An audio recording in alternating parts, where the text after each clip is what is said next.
All Himachal मुस्लिम organisation प्रमुख नजाकत अली ने MC आयुक्त के 5 अक्टूबर के फैसले को जिला कोर्ट में चुनौती दी है।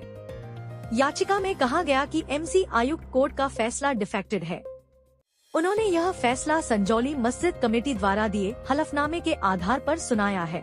केस लगा था जी आर्गूमेंट्स के लिए कोर्ट में, इसमें बहस हुई है। मैंने एमसी शिमला की तरफ से केस के लिए बहस की है। तो जिसमें जो बहस की थी, हमने यही बोला था कि जो इनको ऑर्डर है that is a consented order given by the president और बाय द स्टेट ऑफिसर। तो इसमें कोर्ट ने जो अपील करता है, उन्होंने ये बोला है कि जी जो अपील का इसने जो स्टेटमेंट दी है, जो रिस्पॉन्ड नंबर 4 है मिस्टर हाशमी, इनका क्या राइट है जी।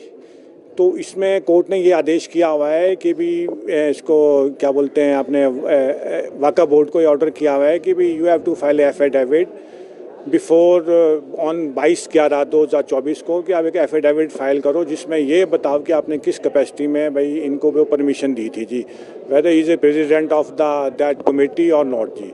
तो इसलिए अभी जो वक्फ बोर्ड के जो सीईओ साहब है वो उसमें 22/11 को क्या बोलते हैं इसमें एफिडेविट देंगे। और अपीलकर्ता ये बोल रहे हैं कि भाई जो इनका कोई अभी अधिकार नहीं है स्टेटमेंट देने के बारे में, जो रिस्पॉन्ड नंबर जो प्रेसिडेंट थे जिसके लिए परमिशन थी, इनका कोई अधिकार नहीं राय देने के बारे में।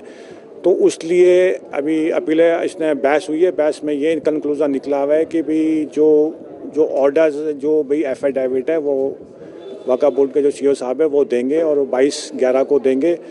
तब तक के लिए अभी ये नहीं है, उसके बाद ये केस आगे पैरवी के लिए लगेगा। की ओर से जो हल्फनामा दिया गया था उसको मद्देनजर रखते हुए एमसी कोर्ट की ओर से फैसला सुनाया गया था, क्या वो ऑथेंटिक है कि क्योंकि वो पूर्व प्रेसिडेंट थे? इसको नहीं, देखिए जी, जो एमसी में जो ही वाज ए प्रेसिडेंट जी, जो कानून में बोलता है कि क्योंकि वक्फ बोर्ड ने मोहम्मद लतीफ़ को राइट दिए थे, एनओसी दिया था कि भी आप नक्शा पास किए जाए जी, तो उन्होंने नक्शा दिया था, उसमें ड्यू टू सम ऑब्जेक्शन वो पास नहीं हो पाया जी।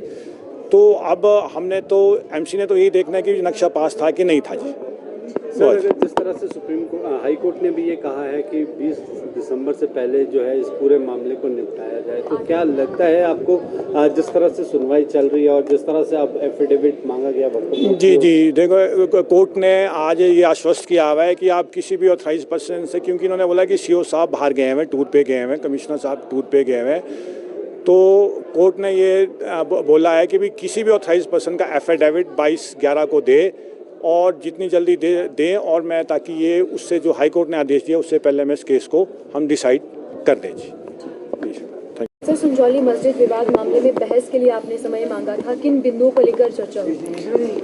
हमने उस दिन तो मैंने अपनी पर्सनल वजहों से मांगा था, पर आज जो चर्चा हुई वो हमारी मेंटेनेबिलिटी और लोकस स्टैंड-आई पे हुई कि हमारा लोकस है भी इस केस में कि नहीं है।